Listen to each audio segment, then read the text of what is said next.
کی آیت نمبر 80 آپ احباب نے سماعت فرمائی ہے۔ کافی دنوں کے تعطل کے بعد، کیونکہ صحت کچھ اجازت نہیں دے رہی تھی، کھانسی، زکام، نزلہ اور دیگر، تو اس وجہ سے ہمارا درس جو ہے کافی دن جو ہے وہ معطل رہا، مگر یہ سلسلہ اللہ کرے کہ اسی طرح جاری و ساری رہے۔ دو آیت کے بعد انشاءاللہ العزیز یہ پارہ ہمارا کلوز ہونے والا ہے، اس کے بعد انشاءاللہ آگے نیکسٹ پارہ شروع ہوگا۔ اس آیت کریمہ کا تعلق پچھلی آیات کے ساتھ ہے۔ فرمایا کہ ترا کثیرہ، ترا کا معنی ہوتا ہے دیکھنا، یہ مضارع کا صیغہ ہے۔ ترا کثیرن، آپ دیکھیں گے بہت سارے لوگوں کو۔ کثیر اور قلیل یہ دو چیزیں ہیں۔ کثیر کہتے ہیں بہت زیادہ مقدار میں کسی چیز کو ہونا، اور اسی طرح قلیل اس کا اپوزٹ آ جاتا ہے، اس کا معنی ہوتا ہے کہ چھوٹی چیزیں یا تھوڑی چیزیں۔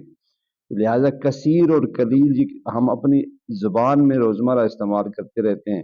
کہ فلاں جگہ پر جو ہے وہ ایک لوگوں کی کثیر مقدار میں لوگ جمع تھے، فلاں جگہ پر یا فلاں روڈ کے اوپر ایکسیڈنٹ ہے یا جو بھی معاملات ہیں، تو کثیر تعداد میں لوگوں کا موجود ہونا کا معنی بنتا ہے کہ زیادہ تعداد میں لوگ موجود ہیں۔ تو یہی لفظ قرآن مجید میں جا بجا آتا ہے، اور کیونکہ ہماری زبان اردو جو ہے یہ لشکری زبان ہے، اس میں ہر قسم کے الفاظ موجود ہیں۔ فارسی والے بہت سارے لفظ ہم استعمال کرتے ہیں، عربی والے بہت سارے الفاظ کے ذخیرہ ہم اپنی زبان میں استعمال کرتے ہیں، اسی طریقے سے بہت ساری اور زبانیں جو ہیں اس میں شامل ہو کر کے یہ زبان اردو بنائی گئی ہے، اسی لیے اس کو لشکری زبان کہا جاتا ہے۔ دیکھیں گے آپ بہت سارے لوگوں کو، منہم ان میں سے، یتولون الذین کہ جو پھر جاتے ہیں، کفرو اپنے اس بیانیہ سے، یعنی کہ اللہ رب العالمین نے دو ٹوک لفظوں میں فرمایا کہ جو عیسیٰ ابن مریم ہیں وہ اللہ کے رسول ہیں۔ یہ قرآن کی واضح آیت ہے، اور وضاحت کے ساتھ اللہ جل مجدہ نے فرمایا کہ مل مسیح ابن مریم الا رسول قد خلت من قبل الرسل، یعنی کہ اس سے پہلے بھی رسول آتے رہے، اور آپ کی اماں جو آپ کی والدہ محترمہ ہیں وہ امہ صدیقہ، وہ تو اللہ جل مجدہ کے ہاں ایک سچی خاتون ہیں۔ اور پھر فرمایا اسی تسلسل کو قائم کرتے ہوئے اللہ جل مجدہ نے پھر فرمایا کہ قل اتعبدون من دون اللہ، اگر تم یہی عقیدہ رکھتے ہو، یہی اپناتے ہو، تو پھر سورہ اخلاص کہاں جائے گی، جس میں ہم نے دو ٹوک وضاحت کے ساتھ فرما دیا کہ لم یلد ولم یولد ولم یکن لہ کفوا احد۔ اب یہ جو ابھی 25 دسمبر آ رہی ہے، اس میں وہ وہی عقیدے کو وہ رپیٹ کرتے ہیں اور لوگوں کو ورگلاتے ہیں، اور ہمارے ہاں بھی لوگ ان کو مبارکباد دیتے ہیں، حالانکہ اللہ رب العالمین نے دو ٹوک انداز میں اسی صورت میں اس کے قبل اور ما بعد تمام آیات میں، اور آگے سورہ مریم بھی آنے والی ہے اس میں بھی تمام وضاحتیں کر دیں کہ عقیدہ رسالت مآب صلی اللہ علیہ وسلم جیسے مسلمانوں کا ایک مسلمہ عقیدہ ہے، اسی طریقے پر اللہ جل مجدہ کی وحدانیت کا عقیدہ جو ہے یہ بھی مسلمہ عقیدہ ہے، کیونکہ سورہ اخلاص اور بہت ساری صورتیں اس پر شاہد ہیں کہ قل هو اللہ وحد، سرکار دو جہاں علیہ الصلوۃ والسلام نے خود اپنی زبان مبارک سے کہا کہ لوگوں سنو کہ هو اللہ وحد، وہ جو اللہ ہے وہ ایک ہے، یکتا ہے، واحد ہے، اس کا ثانی کوئی نہیں ہے۔ اللہ الصمد لم یلد ولم یولد ولم یکن لہ کفوا احد، نہ وہ کسی سے پیدا ہوا ہے نہ اس سے کوئی پیدا ہوا ہے، وہ وحدہ لا شریک ہے۔ اس آیت کریمہ میں فرمایا کہ ترا کثیرن، بہت سارے لوگوں کو آپ دیکھیں گے، منہم یتولون الذین کفروا، وہ اس عقیدے سے پھر جائیں گے، وہ عقیدہ باطلہ اپناتے ہوتے ہوئے کفروا ایک بہت بڑے کفر میں وہ داخل ہو رہے ہیں۔ لبئس ما قدمت، جو انہوں نے آگے بھیجا، لہم انفسہم اپنی جانوں کے لیے، ان سخط اللہ علیہم، اس کے ذمہ دار وہ خود ہیں، جو خود ہم یہاں پہ کرتے ہیں اس کے ذمہ دار ہم خود ہیں۔ یہاں پہ گندم بوئیں گے تو گندم ہی کاٹی جائے گی، یہاں پہ مکئی بوئیں گے مکئی کاٹیں گے، آپ چاول کی فصل بوئیں گے تو چاول ہی کاٹیں گے۔ یہ آپ کبھی تصور نہیں کر سکتے کہ گندم کی جگہ چاول ہو جائیں، یا چاول کی جگہ مکئی ہو جائے، یا مکئی کی جگہ کوئی اور چیز ہو جائے۔ جو اپنے ہاتھوں سے زمین میں کاشت کریں گے، اگر اللہ نے چاہا تو وہاں سے تمہیں وہ صلہ مل جائے گا، اگر نہ ہوا تو جو تمہارا جو بیج ہے بویا ہوا وہ بھی ممکن ہے کہ بعض جگہ پر، اور بہت سارے ایسے معاملات ہوتے ہیں کہ وہ بویا ہوا بیج بھی راہ گاں چلا جاتا ہے، وہاں سے کچھ ہاتھ نہیں آتا۔ تو لہٰذا فرمایا جو کچھ تم کرو گے ان سخط اللہ علیہم، وہ تمہاری اپنی وجہ کے ساتھ ہے، وفی العذاب،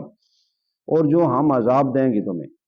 ہم نے عذاب کی ساری پیچھے قسمیں بتا دی ہیں۔ عذاب عظیم بھی ہمارے ہاں ہے، عذاب علیم بھی ہمارے یہاں ہے،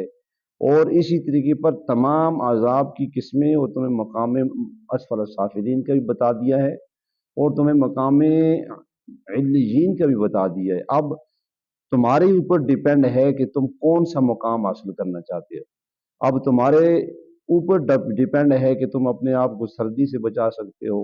یا سردی سے نہیں بچا سکتے، یا گرمی سے بچا سکتے ہو یا نہیں بچا سکتے۔ یہ کھلا میدان ہے ہمارے سامنے۔ لیکن اب یہ سردیوں کا موسم ہے، ہر ایک شخص سردی سے اپنے آپ کو بچانا چاہتا ہے۔ اگر میں سردیوں سے اپنے آپ کو نہیں بچاؤں گا، ممکن ہے کہ بہت ساری بیماریاں میرے ساتھ آ جائیں۔ اسی طریقے کے ساتھ گرمیاں آتی ہیں تو ہم اپنے آپ کو گرمی سے محفوظ کرتے ہوئے ٹھنڈی جگہ جو ہے تلاش کرتے ہیں۔ اسی لیے جو مقام ہمیں ملے گا یا آنے والا ہے، یہاں پہ ہم نے اصل زندگی اپنی گزارنی ہے، اس کا فیصلہ ہم نے خود یہاں پہ رہ کے کرنا ہے، اور ہمیں اسی فیصلے کے لیے یہاں پہ بھیج دیا گیا ہے۔ اور فرمایا کہ اگر تم اس طرح کے فیصلے اپنے خود نہیں کرو گے تو سن لو وفی العذاب، جو ہمارا عذاب ہوگا وہ خالدون، ہمیشہ کے لیے ہوگا۔ کسی کو بھی، کسی بھی شخص کے اوپر جب ہم کوئی عذاب دے دیں گے اسے، یہ نہیں ہے کہ وہ اس کے لیے 10 دن کے لیے ہوگا، 20 دن کے لیے ہوگا، مہینہ 2 مہینے کے لیے ہوگا، بلکہ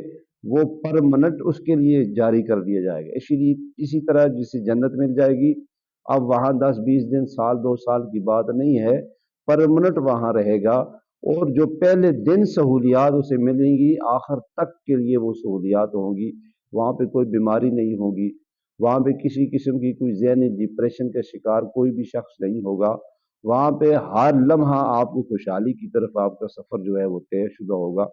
وہ طے شدہ سفر اسی وقت ملے گا جب ہم یہاں پہ رہ کے اللہ رب العالمین کے تمام جتنے بھی وضع کردہ ہمارے اوپر لازم و ملزوم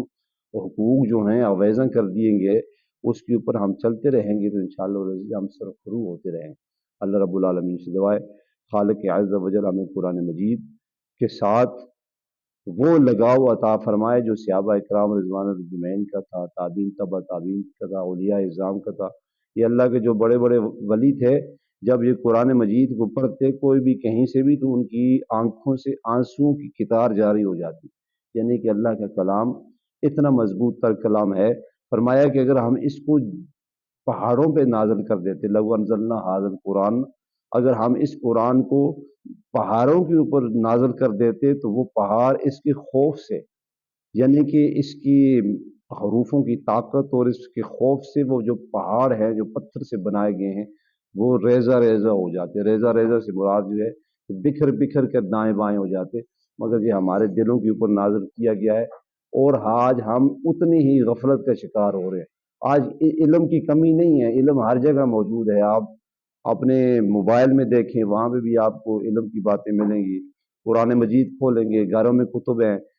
یہاں پہ علم کی کمی ابھی نہیں رہی۔ علم ہر جگہ وافر مقدار میں ہمارے پاس ہے، مگر بات رہ گئی ہے عمل کی۔ جب تک ہم عمل نہیں کریں گے تو یہ سارے کا سارا چیزیں ریاگاہ چلی جائیں گی، ہوا میں چلی جائیں گی۔ لہٰذا جتنا بھی ممکن ہو عمل کی دنیا میں آپ اتر آئیں۔ جب آپ عمل کی دنیا میں اتر آئیں گے تو اللہ رب العالمین ہمارے اوپر اپنا رحم و کرم فرمائے گا، اور اللہ رب العالمین قرآن مجید کی تصدق کے ساتھ ہم سب کے اوپر رحم و کرم فرمائے، اور اللہ رب العالمین ہمارے ملک پاکستان کی استقامت عطا فرمائے۔ وما علینا الا البلاغ المبین۔